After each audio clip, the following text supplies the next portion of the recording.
लातूर येथील प्रसिद्ध हृदयरोग तज्ज्ञ डॉक्टर मेहुल राठोड यांनी आत्महत्या केल्यामुळे लातूर शहरात आणि वैद्यकीय क्षेत्रात मोठ्या प्रमाणामध्ये खळबळ निर्माण झालेली आहे। गुरुवारी त्यांच्या पार्थिवावर अंत्यसंस्कार करण्यात आले। डॉक्टर मेहुल राठोड हे मागच्या काही दिवसांपासून तसं पाहिलं तर अनेक महिन्यापासून हे प्रचंड तणावाखाली होते असं त्यांच्या नातेवाईकांकडून आणि निकटवर्तीयाकडून सांगितलं जात आहे। डॉक्टर मेहुल राठोड यांच्या आत्महत्येच्या पाठीमागे 3 प्रमुख कारणं सांगितली जात आहेत। पहिलं कारण म्हणजे सन 2019 मध्ये ज्यावेळेस त्यांच्या वडिलांचा मृत्यू झाला त्यानंतर त्यांनी MJ हॉस्पिटल या त्यांच्या हॉस्पिटलची संपूर्ण धुरा आपल्या खांद्यावर घेतली होती आणि हॉस्पिटलमध्ये दर्जेदार सुविधा मिळाव्या या भावनेतून त्यांनी कॅथ लॅबची स्थापना केली होती। हृदयरोग तज्ज्ञांसाठी कॅथ लॅब हे एक आवश्यक अशी प्रयोगशाळा असते ज्यामध्ये हृदयाच्या संबंधित तपासण्या त्या ठिकाणी होत असतात आणि ही लॅबोरेटरी ही प्रयोगशाळा उभी केली जात असताना त्यांच्यावर 3 कोटी रुपयांचं कर्ज झाले असल्याचं सांगितलं जाते आणि या कर्जाच्या परतफेडीसाठी सुद्धा ते मोठ्या तणावाखाली होते।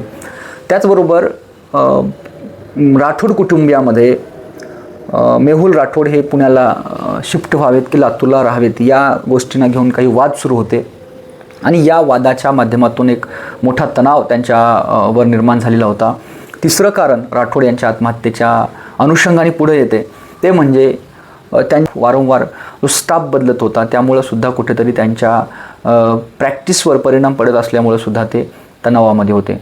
मग काही दिवसांपूर्वी त्यांनी आपल्या एका जवळच्या मित्रासोबत मी मेल्यानंतर तूच मला खांदा दे अशा प्रकारचे एक भावनिक वक्तव्य केल्याचं सुद्धा समोर येत आहे। नंतर त्यांनी हा विषय विनोदावर नेला, मात्र आत्महत्येपूर्वीचं त्यांचं हे सूचक विधान होतं का अशा प्रकारची चर्चा सुद्धा आता माध्यमांमध्ये सुरू झालेली आहे। डॉक्टर मेहुल राठोड यांची आत्महत्या की घातपात अशा प्रकारची चर्चा सुद्धा समाज माध्यमांमध्ये सुरू होती, मात्र या चर्चेला आता पोलिसांनी पूर्णविराम दिला आहे। प्रथम तपासावर मध्ये मेहुल राठोड यांची आत्महत्याच असल्याचं आणि अकस्मात मृत्यूची नोंद MIDC पोलीस ठाण्यामध्ये केल्याचं पोलीस अधिकाऱ्यांनी कळवलेलं आहे। आता पोलीस पुढचा अधिक तपास करत आहेत, मात्र पोलिसांच्या तपासाच्या रिलेटेड सुद्धा अडचणी वाढलेल्या आहेत। मेहुल राठोड हे आयफोन वापरायचे, त्यांच्या फोनचा लॉक जो आहे तो फेस ID होता आणि त्यांच्या चेहऱ्याच्या ओळखीवर ते जे लॉक आहे ते खुलायचं, मात्र आता त्यांचं देहावसन झाल्यामुळं पोलिसांना तो फोन अनलॉक करण्यामध्ये अडचणी येत आहे। त्यामध्ये महत्त्वाचे पुरावे असण्याची शक्यता आहे। त्यांनी डिजिटल स्वरूपामध्ये कोणती सुसाईड नोट लिहिली होती का किंवा मृत्यूपूर्वी त्यांचं कुणाशी कॉलवर बोलणं झालं होतं का अशा प्रकारचे सगळे डिजिटल पुरावे पोलिसांना गोळा करायचे आहेत आणि ते वापरत असलेल्या आयफोनमुळं आणि आता आयफोन लॉक असल्यामुळं पोलिसांना तपास करताना सुद्धा अडचण येत असल्याचं समजत आहे। लातूर येथील प्रसिद्ध हृदयरोग तज्ज्ञ डॉक्टर मेहुल राठोड यांनी आत्महत्या केल्यामुळे लातूर शहरात आणि वैद्यकीय क्षेत्रात मोठ्या प्रमाणामध्ये खळबळ निर्माण झालेली आहे। गुरुवारी त्यांच्या पार्थिवावर अंत्यसंस्कार करण्यात आले।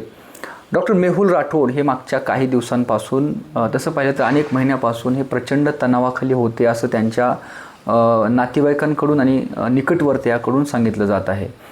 डॉक्टर मेहुल राठोड यांच्या आत्महत्येच्या पाठीमागे 3 प्रमुख कारणं सांगितली जात आहेत। पहिलं कारण म्हणजे सन 2019 मध्ये ज्यावेळेस त्यांच्या वडिलांचा मृत्यू झाला त्यानंतर त्यांनी MJ हॉस्पिटल या त्यांच्या हॉस्पिटलची संपूर्ण धुरा आपल्या खांद्यावर घेतली होती आणि हॉस्पिटलमध्ये दर्जेदार सुविधा मिळाव्या या भावनेतून त्यांनी कॅथ लॅबची स्थापना केली होती। हृदयरोग तज्ज्ञांसाठी कॅथ लॅब हे एक आवश्यक अशी प्रयोगशाळा असते ज्यामध्ये हृदयाच्या संबंधित तपासण्या त्या ठिकाणी होत असतात आणि ही लॅबोरेटरी ही प्रयोगशाळा उभी केली जात असताना त्यांच्यावर 3 कोटी रुपयांचं कर्ज झाले असल्याचं सांगितलं जाते आणि या कर्जाच्या परतफेडीसाठी सुद्धा ते मोठ्या तणावाखाली होते। त्याचबरोबर राठोड कुटुंबियामध्ये मेहुल राठोड हे पुण्याला शिफ्ट व्हावेत की लातूरला राहावेत या गोष्टींना घेऊन काही वाद सुरू होते आणि या वादाच्या माध्यमातून एक मोठा तणाव त्यांच्यावर निर्माण झालेला होता। तिसरं कारण राठोड यांच्या आत्महत्येच्या अनुषंगाने पुढे येते ते म्हणजे त्यांच्या OPDला मिळणारा अत्यल्प प्रतिसाद आणि त्याचबरोबर सातत्यानं वारंवार स्टाफ बदलत होता त्यामुळं सुद्धा कुठेतरी त्यांच्या प्रॅक्टिसवर परिणाम पडत असल्यामुळं सुद्धा ते तणावामध्ये होते। मागच्या काही दिवसापूर्वी एका मित्रासोबत बोलत असताना मी मेल्यानंतर तूच